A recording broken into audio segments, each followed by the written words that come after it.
Hello everyone, welcome to Alchemy with Zero Phase. My name's Eric, and we got a lot to go into. There's been a lot going on, and I know I haven't posted anything in the last week and a half almost. A lot going on.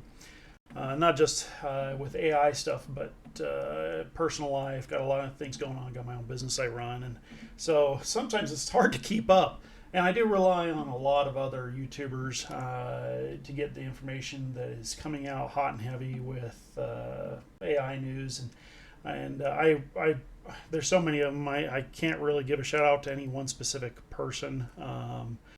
There's so much going on, and I really appreciate that there are so many people dedicated to informing us on what's going on. So what I want to dive into here today is everybody, from the title probably, and everything else that's going on is the SDXL model that was dropped, and I want to go into discussing some of the differences in that between the 1.5s, the 2.1s, and really how to get it running in Automatic 11.11. I have used it in Comfy UI. I'm still partial to Automatic 11.11. I love a lot of the different functionality that's already just presented to me. I'm starting to learn Comfy UI a little bit. It is nice that you can share a workflow, and somebody was gracious enough to share their amazing workflow for the SDXL and Comfy UI, and it makes it easy. The only thing it didn't include with that workflow is a way to do the upscaling, and that'll be part of what I go into here. Well, I might do a second video discussing the upscaling process that I go through with the SDXL. So, okay, first, there's a base model. So they dropped the 1.0 base model. It's amazing. It's interesting. The feeling I get with that is the same feeling I had with the base 1.5. There are some things it does really well, and but there's some things that it just felt like it was lacking. So I'm so excited to see so many different people, these different groups hitting the iron and just pounding out these SDXL refined models, really is what it comes down to. And especially Dreamshaper, fantastic model. And I'm going to be trying out some of these other ones like Copax Realistic and Duke Heighten AI Art SDXL. There's going to be so many of these coming out, and I tell you what, there's just not enough time in the day to test all this. So I am going to be using the Dreamshaper XL in this one. And I'm going to show you something. Now, they came out with two different models. There's the base model, and then there's the refiner model. And the process that they included was that you render the image with the base model. And the images that come out, depending on where you set your sampling steps, tended to be a little soft. And so you take that into image to image and drop the denoise strength down to like 0.2 to 0.3, and you re-render it, and it adds the detail. And that's really cool, but a lot of people are now figuring out that you may not need to necessarily do that. That depending on where you set your steps at, you get that refinement just running off either the base model or some of these other updated models that are coming out. So I actually went through and rendered out a grid here. Let me pull it up for you.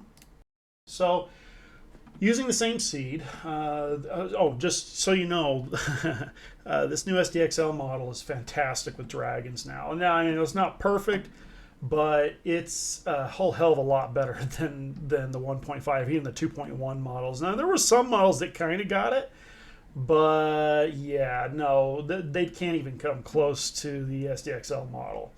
So what this is showing is a cross-section of a scale of the config from 4 to 8 and steps from 10 to 50. So I was watching another YouTube video about this, and they kind of did something similar to this because it was on a Civil AI page. They wanted to show what the differences were when you were rendering at low steps versus high steps. And I decided to include a config scale too, because they did talk a little bit about that, but they didn't include a graphic with it. And as I was going through this, I realized that you kind of hit a sweet spot right in the 6 to 7 config scale and right around 30 to 40 and possibly even 50 steps. I kind of feel like that might still be a little overkill. It really depends on what you're doing. I think what he was emphasizing was that the higher the steps you get, the more realistic it's going to look when it comes to textures and photorealism. So obviously a dragon is not like the best example is, at least this one here isn't. But what I found is that, yeah, you get right in here in the 40, you know, was this, yeah, on the 40, and you're at config scale 6 and 7.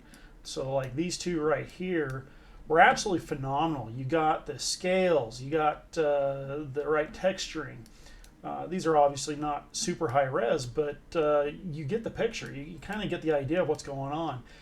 Getting into the higher steps, yeah, you're going to get a little more detail, but honestly, you're still dealing with, I'm not going to say low res, because we're not dealing with 512 by 512. We're not even dealing with the 768 like the 2.1 models are, or at least some of the 2.1 models. We're dealing with, these ones here I rendered at 1024 by 6 something. I like working in 16 by 9. I don't know why. It's like I'm looking at my computer monitors. For some reason, I feel very limited at the 1:1 ratio. Anyway, but like I said, you can see that there is a pretty significant difference right in that area. Now you jump up to the config scale 8. Obviously, at the low steps, you're going to get something that's very cartoonish, and that was one of the things he pointed out. Is just they tend to be a little more cartoony. At the 20 steps, you're not quite getting the proportions right necessarily. You're getting some abnormalities. You got an extra leg in here, that kind of thing. But then you get up into the 30 and 40 and then 50 range, and you start getting quite a bit of difference. Like I said, I think right in here, the config 6 and 7 and then the 30 to 40 range on the steps seems to be the sweet spot. Now that's kind of where I'm going to be working here while I go through and demonstrate some of this. So we'll minimize that. Okay, so one of the things we need to go into that is a pretty significant change with the SDXL model is how it handles positive and negative prompts. It seems that people are finding out that it is not necessarily so much, how do I put this, keyword based, like specific keywords, you know, that are part of the model or whatever, that you can be a lot more narrative in your writing, or the type of words you can use are a lot more varied. And yeah, so I mean, honestly, let's just dive into this. The prompts don't need to be as long either. And so we're going to use a standard negative prompt here. You can find my negative prompts on my share. You'll find the link in the description or on my YouTube channel page. So we're going to go over, let's get a prompt going here. I want to show what this looks like when we do something realistic. Portrait will be fine. And I like the detail you get when we discuss, when we're doing elderly people, somebody who's like 50s to 60s. So what we're going to do is, so this is my prompt generator. Some of you may know about this. This may be the first time you've seen this. I use ChatGPT. I've got a pretty extensive, sophisticated script that I have written that allows me to generate prompts for Stable Diffusion. I have one for Midjourney as well.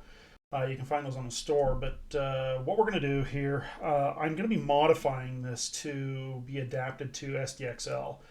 Let me show you what my standard prompts would look like. So we're going to do 2 prompts.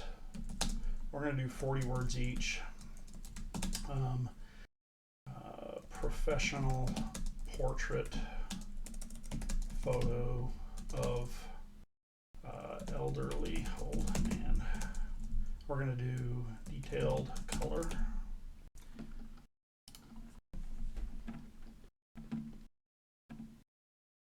Okay. Let's get a regenerate on that. Yeah, I like that one better. I'm not sure why it's getting different IDs here, but that doesn't really matter. I'm going to be getting rid of these. along with what I put here is the quality indicator. I'm finding out that with SDXL, it really does pay a lot of attention to what's near the front of the prompt, even more so than the 1.5s.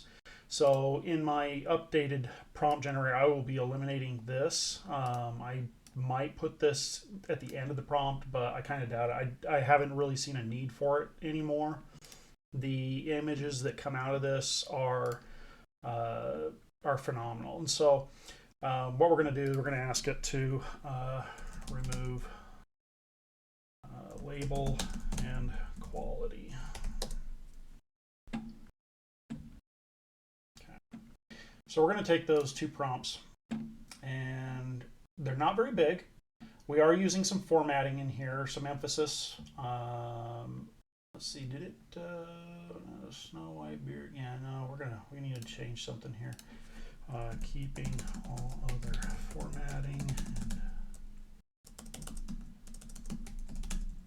and details.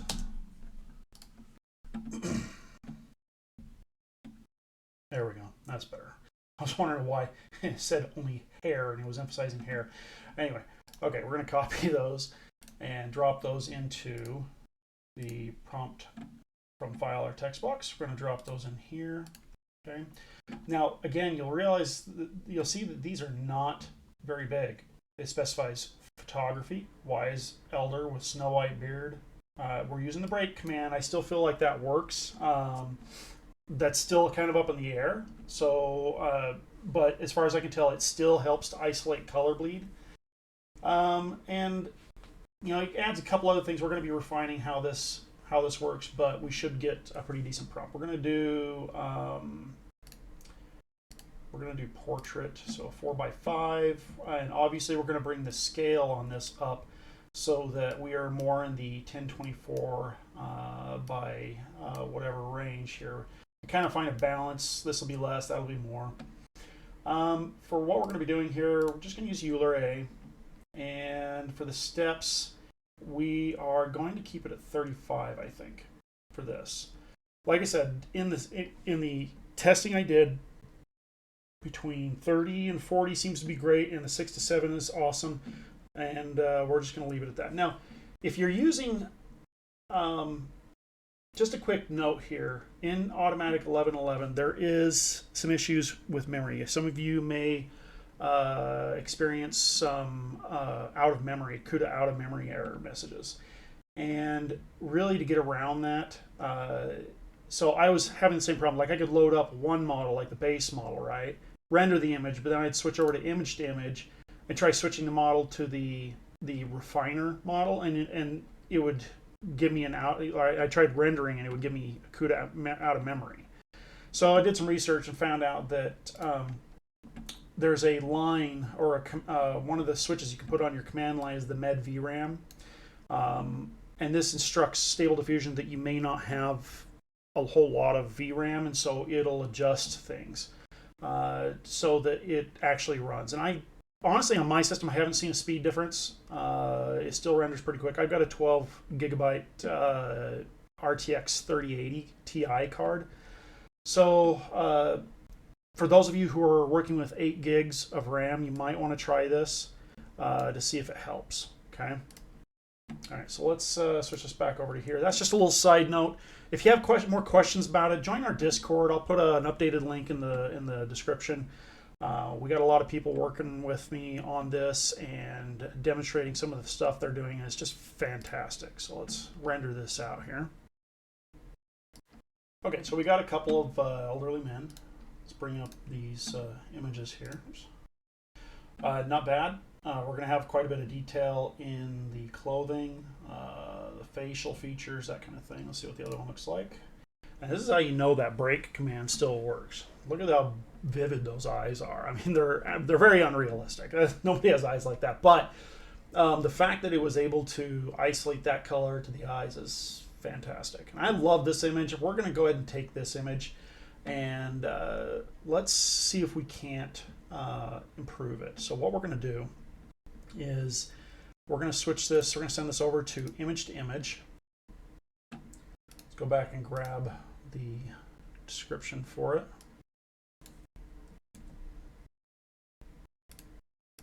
Drop that in there. Oops. Honestly, it doesn't matter which one. They should be both about the same. My Control C for some reason doesn't work in that, or at least it didn't. Okay, and we're going to select the same negative. Okay. Right, so now what we're going to do is come down here. I want the details, so we're going to go to the DPM++ SD Keras, which works better for more realistic, refining the details.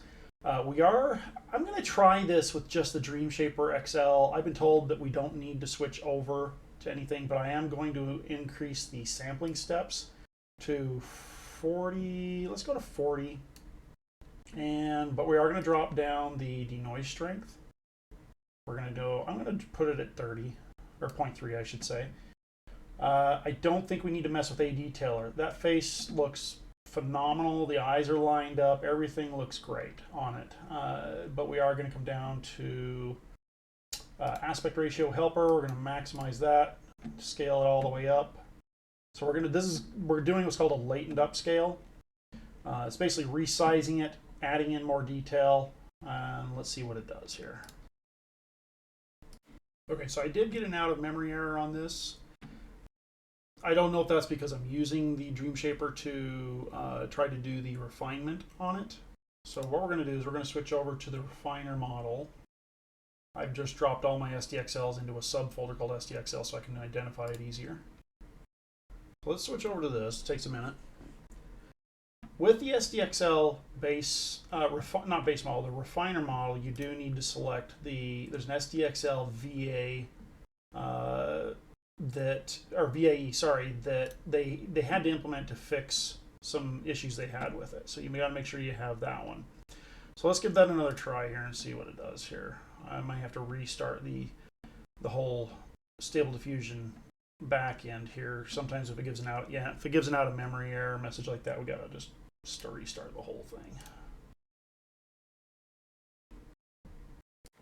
Okay, I've got the back end rebooted, so let's give this another try with just the refiner and see what it does here. I've done this multiple times. I know it works, but with automatic 11.11, I know they're still dealing with some issues, and I think there's some updates coming down the pipeline that should help with this. The Comfy UI, I have not been able to test upscaling. But I do know that it works a lot better. The pipeline for going from the initial render to the refined version without upscaling works great. In fact, I'll probably drop the workflow that I found in my description as well, or in my Google share. So if people want to give that a try, they can. I'm actually pretty impressed with Comfy UI. I'm still getting used to the idea of nodes. Not that I'm unfamiliar with it. I've messed with them in Blender 3D, but I never really took time to get used to it. So, all right, let's take a look at this. Let's go full scale here. I feel like we're getting some distortion here. You can see it in the nose. I mean, there's definitely a lot more detail in the whiskers, but I feel like something's wrong here. Yeah, I think I know what's wrong. The refiner model is very sensitive to the denoise strength. It does not like being above anything above 0.2 to 0.25, or else you start getting stuff like that. So we're gonna try that again. Okay, so there's a couple things I realized that were working against me in that. So I was using the Dreamshaper model. I completely spaced on. Now I know it'll do pretty realistic stuff, but Dreamshaper was not designed to do perfectly realistic looking stuff, photography. And so what I've done, and the other thing was I was still using Euler A to generate the original images, which tends to give it a more softer painted look. And I'm like, why are my images looking like they're very smeared, almost painted? And I was like, that's probably why. So I went back, changed it to the base model, the SDXL base, changed it to DPM++ SD Keras, and left everything else the same, and regenerated another image. This one looks fantastic. I love the hat. The aesthetic behind it is just really good. So we're going to try this again. We're going to send this over to the image to image. Let's grab that description again. Okay. And we're going to try this one more time. We're going to do the upscale, but we're going to be using the refiner model. So we're going to switch over to the SDXL refiner 1.0. Shouldn't take it too long. It was already in memory at one point here. Now we're going to switch this over to the SDXL VAE. And for the refiner, yeah, we're just going to keep it down in the 0.25. We're going to go ahead and scale that up. And we're going to let it rip.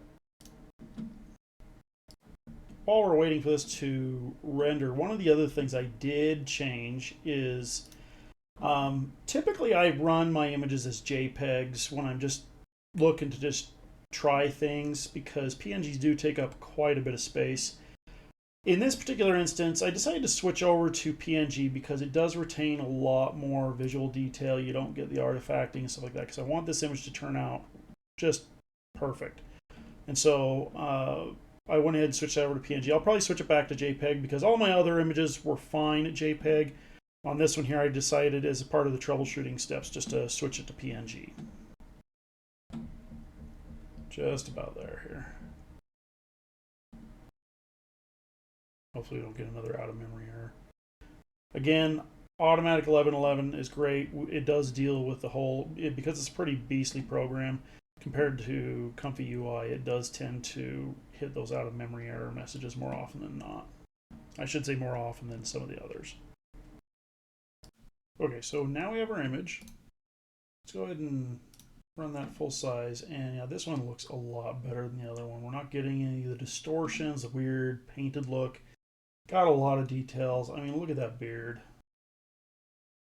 I know, I'm fascinated with beards. Anyway, clothes look great.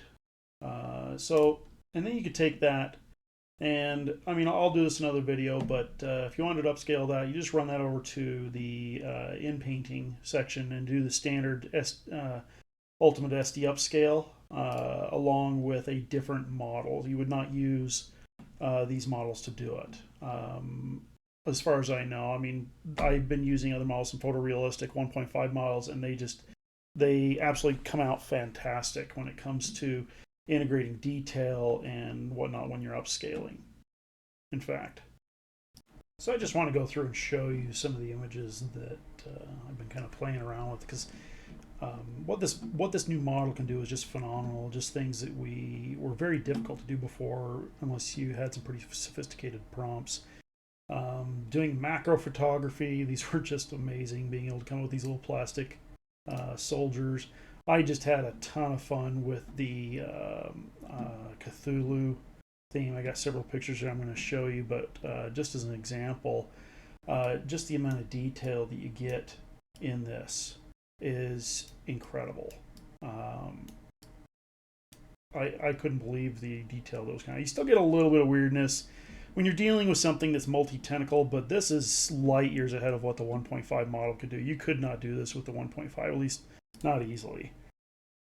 Some of my diagram prompts, which are way cool. I love my diagram prompts. Some more realism, just on pirates, more Cthulhu. Just realism. More macro soldiers. Maybe I played with those as a kid, I don't remember. Pirates around a fire, more Cthulhu, getting ready to destroy some stuff. This one was cool because it understood that Cthulhu in a lot of depictions has wings, you know, and somebody was asking me about that. If you've never read any of H.P. Lovecraft's stuff, it's pretty fascinating. Yeah, you'll notice that in this image here, some of the faces are a little odd. You know, we're getting, you know, we got the female faces in here. I think I was using the A detailer on this, and it tends to put female facial features in it. But more Cthulhu. Again, I love the detail in this. Prompts turned out amazing for that. Just kind of weird looking pirate ship, more macro stuff, more Cthulhu. Yeah, these are just phenomenal. Somebody did this really cool picture on our Discord of a almost a zombie-like creature that was just covered in mud, and I was trying to duplicate that, but this still turned out just creepy as hell. I loved it. And then I started having fun. The XL model has an easier time where it's just better at mixing stuff. Like, I didn't even have to use the mixing format, you know, where you do a parenthesis, word, colon, and then a number to try and mix it. I just said, you know, a bunny, what was this? Something like a bunny, tiger, barbarian, or something like that, epic pose, and let my prompt generator just run wild with it, and came out with some pretty cool stuff. Again, the bunny, tiger, warrior. And it handles my biosphere or my glass globe prompts really well. And you've probably, some of you may have seen some of these. The SDXL model just, no pun intended, excels at this. Just turned out really well. So as you can see, this is going to be phenomenal. I'll do another video on a workflow to do 4K and possibly 8K upscaling using SDXL. Or, you know, starting with SDXL and just ending up with something really good. So the Cthulhu ones, these are 4K. So when you get in there, you do get quite a bit of really cool detail on these. So that is what it is. Lots of new stuff. And this is all exciting. We're all learning as we go with this. This SDXL model kind of upturned a lot of things, especially when it came to how the prompts are configured. I'm having to redo not redo, but I'll just update my prompt generator to just get rid of the ID and the quality indicator at the beginning. I ran into some situations where it wasn't giving me the prompt I wanted. Like I was specifically asking for something. And I'm like, yeah, I'm just kind of curious. So I eliminated that, and suddenly I was getting exactly what I wanted. So keep that in mind when you're working with SDXL, is that it does pay a lot of attention to what you're putting at the very beginning as like your primary subjects and what it's focusing on. So I'll be restructuring my prompt generator a little bit to accommodate for that. And if you're interested in learning more about that, join our Discord and ask people who've been using it. They love it. It's just fascinating being able to throw out a bunch of prompts, test a bunch of stuff. I'll throw in one more example here. So we're going to say no label, no quality. We're going to say 10 prompts, 40 words each, different images of using different art mediums. See if it works with me here. Because I have to update it, yeah, it's not gonna. It kind of doesn't. It didn't do the 40 words each though. Sometimes you have to regenerate, and then it does this. Yeah, this is why I got to update it, is because doing this, I have to do this after the fact, after it's already generated it.